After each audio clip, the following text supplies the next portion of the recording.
অঙ্ক হচ্ছে 2 to the power 3 plus 2 to the power 3 by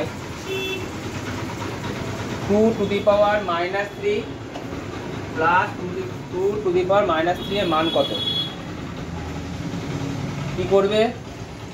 প্রথমে 2 টু দি পাওয়ার 3 কমন নেবে, আগের দিন শিখেছিলাম এটা উপরের পার্টটা, তাহলে কত হয় 1 প্লাস 1, আর এখানে 2 to the power minus 3 common নেবে, কত হলো 1 প্লাস 1, শিখেছিলাম না?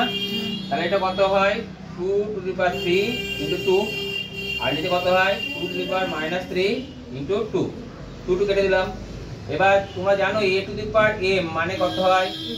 a to the power minus 1 by m হয়, জানো তো?